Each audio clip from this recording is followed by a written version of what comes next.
starting the live session.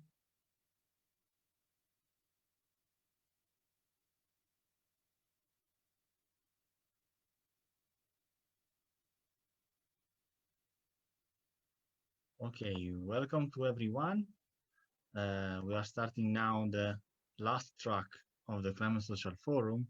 That to me is one of the most interesting, in my opinion, because it's about the mobilization of youths and civil society. So welcome to all, and welcome to Heeta Lhakani, that is one of the focal point of YOUNGO, the constituency of youth inside the UNFCCC. And Heeta, can you open the camera and we can start? So, sure. Thank you so much. Welcome, Heeta, for being here. And so we have the pleasure and the honor to have Heeta here. And who better than the focal points of YOUNGO can introduce this session. We will have also the chance to have Marie-Claire maybe at the round table at 5. But now the floor is for Heeta for her keynote speech. Heeta, the floor is yours. Thank you so much, Domenico. It's an absolute pleasure to be here. I'm so glad to see that the forum has, taken shape. It's come out so well, and with young people, I think this is the best time or this is the most active time where young people are being part of international, even national, local actions, whether it's policy, whether it's acting on the streets, whether it's signing petitions. I think when it comes to youth participation for climate change, we're definitely at its highest peak at the moment. And this is great news. It's only going up from here. Young people are more and more realizing the need that climate change is affecting our future, which is why we need to ensure that number one, we're a part of the decision-making processes. And number two, even if we're not part of the process, the decisions that are made today by the current leaders or by whoever is at the decision-making seats makes decisions wisely in favor of future generations, in favor of indigenous communities, in favor of people who are from the most remote areas. And we have to ensure that when we're talking about climate change, when we talk about climate action, when we talk about young people taking climate action, this is all interlinked. You can't really separate one from the other, because when you talk about young people come from a variety of different backgrounds. There are young people who are like me, urban young people. There are young people who are from rural areas, young people from the global south, young people from the global north, youth from island countries, youth who don't speak English, young people from indigenous communities, young people from various expertise, young lawyers, young communication, people, young journalists. So across, youth is not just one category. Youth is really, really cross-cutting. We come with multiple expertise, but we also come with various backgrounds and various, experiences. And this is what makes us very, very beneficial in the whole system. It ensures that, when we talk about climate action, when we talk about a recovery from COVID, when we're talking about, climate goals, when we're talking about raising ambition for COP26, all of this comes together, and it comes in the face of this as youth, but it comes as a holistic package. And the experiences that all of us have here are very, very diverse, are very rich, and each of us have our own knowledge to share at the table. I'm sure the experiences that I have are very different from my co-focal point, Marie-Claire's, will be very different from what Domenico has gone through. And the knowledge that we all bring, this is why the space is so diverse, why it's so lively, and why people like engaging with young people. Because we have, of course, we have the energy, we have the innovation, we have the passion to make a difference. But at the same time, we come with these expertise and these experiences on board. So we're not just people just because we're young and we want to be there because we're going to be inheriting the earth or because the future is ours, etc., etc. That is a part of it, but because we are part of the solution.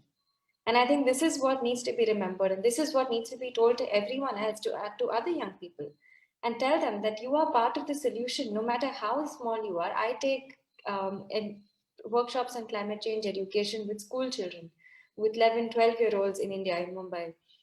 And it was very surprising when I was talking to this batch of 11-year-olds a couple of weeks ago when I was just finishing my last session with them. In the last workshop that I was doing a couple of weeks ago, there was this whole class which was very, very pessimistic, except for a few people. The whole class is very pessimistic, thinking that, I mean, we can do what we want. We're 20 of us here. Even if 20 of us do a little bit of action, it's not going to be enough because the government is not going to take enough action, because the leaders are not going to listen to us. And while it is the reality, it's also very, very saddening to hear that from 11-year-olds. It's very sad to hear 11-year-olds don't have the hope for a better future, they can't dream of a world that they would like to live in, of an ideal world if they had the chance, because they just are so believing that it's not going to happen. And this is what we need to change.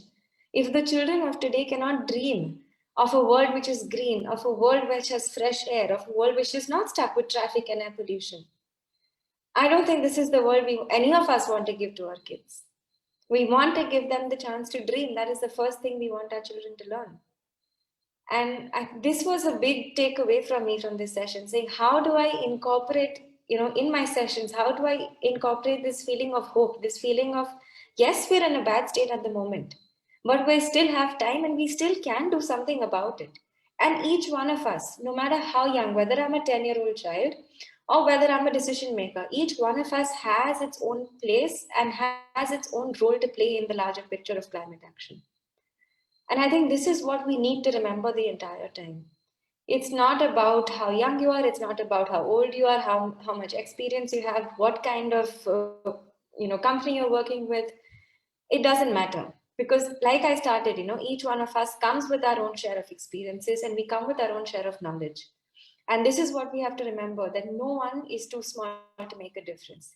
If 16-year-old Greta Thunberg could create this huge, huge global movement of children striking from school, I think any one of us can, look at that and say, if she could do it, why can't I do it? And, all I keep saying is, it's the same thing. It's, of course, we have a long journey. We have a rough path ahead. The journey is not easy. It's not like we're going to, achieve this in the next 2 years, 3 years, 5 years. No, this is a long journey. We're in it for the long run. And especially youth who are here, we're not just here because we're making money out of it. Very few of us are making money out of being in this space. A lot of us given a lot of volunteer time and effort and energy. And we're in this space because we truly believe in what it means. We truly believe, and we passionately feel that, we have to be here to make a difference. And we are the ones who can lead this difference. And I think this is what we need to pass on. We need to keep saying to others, but also to ourselves sometimes. Because there are days when sometimes where you feel very good, things are going well, but everyone has down days. And at such days, I would tell you that breathe, take a deep breath, and tell yourself it's okay. We're in this for the long run. And we're going to make sure that we make this together, we do this together, and we make a difference. And that's most important. A lot of people keep asking me, saying, how was the youth movement impacted with COVID and what happened? And, all these kind of questions with the current pandemic. And I think it has been an extremely, extremely difficult time for everyone across the globe. But especially for certain communities, what COVID has clearly shown us is it has really, really brought to light the differences that the socioeconomic system has in our countries, especially in my country, India, where we have this huge divide. And I am privileged enough to have a home, to have not worry about where my next meal will come from, to have a family to fall back on in times of these.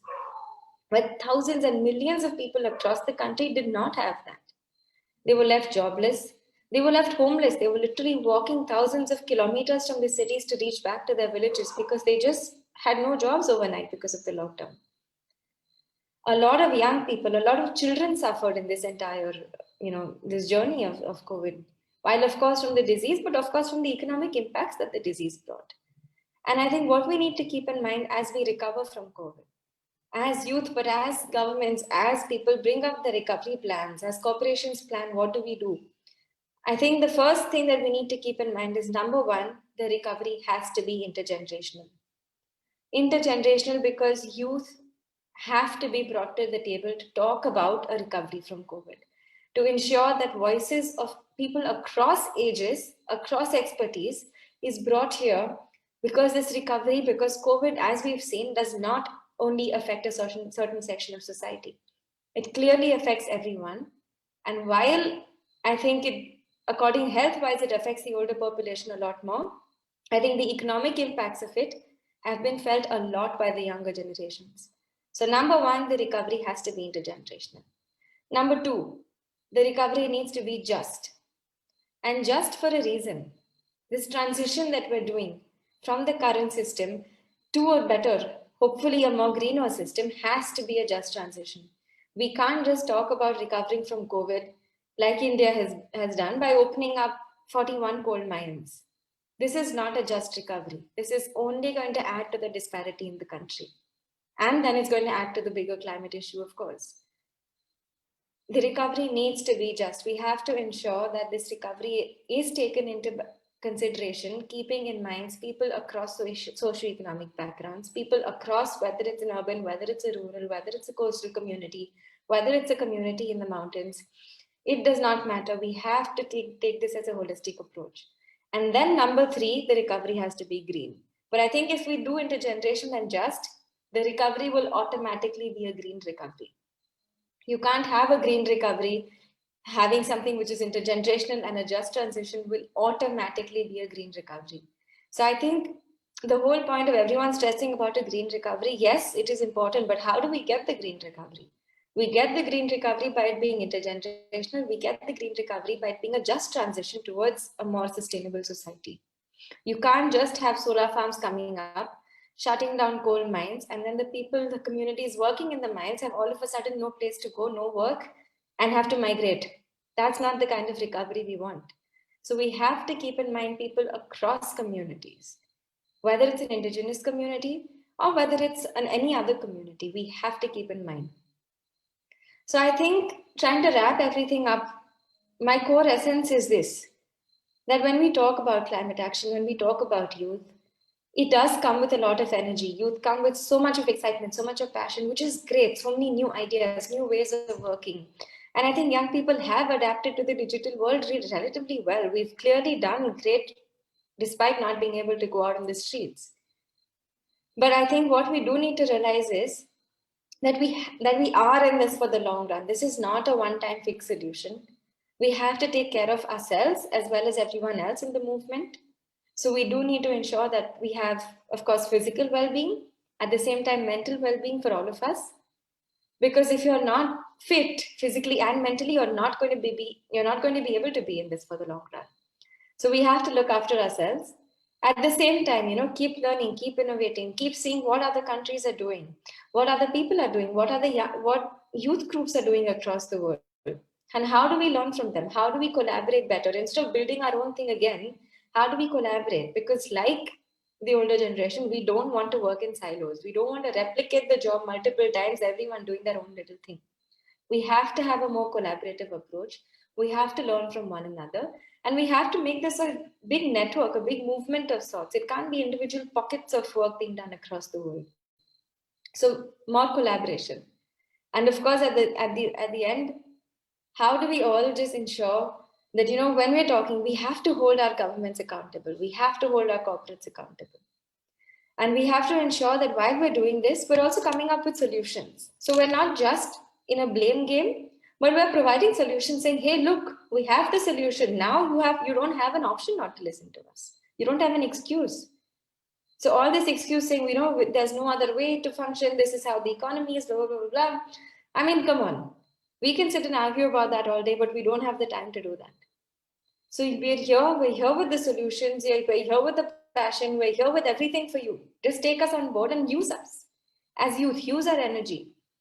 Use this passion that we have, use this collaboration techniques that we have, and ensure that as a global community, how do we transition? How do we come out of COVID and how do we transition to a greener economy, to a more sustainable world? And I think we do. There's a lot of new science that has come out. I can't remember the report exactly, but recently I read it just a couple of days ago somewhere, where it's saying that we're actually going to reach 1.5 degrees a way, way, way earlier, even than the IPCC report predicted, like 10 years before that. So we have to get net zero by 2030. Net zero by 2050 is not acceptable. we have to get net zero by 2030, and we have to ensure that we're sucking carbon out of the atmosphere. So we need to ensure that our forests are biodiversity. While of course technology is needed, our natural ecosystems are doing the job for us. So there's no amount of technology can replace what our natural ecosystems are doing. Our oceans, our forests, our biodiverse, our world is beautiful. How do we ensure that we keep that intact? We have to keep that intact. There is no other option. We have to ensure that our biodiversity is intact, because that is our currency for a climate, for a green future. So I think all things said, I'm very happy to be here. I'm very happy to see all the action young people are taking, and super happy to be a part of this project. Let's get working together. Thank you.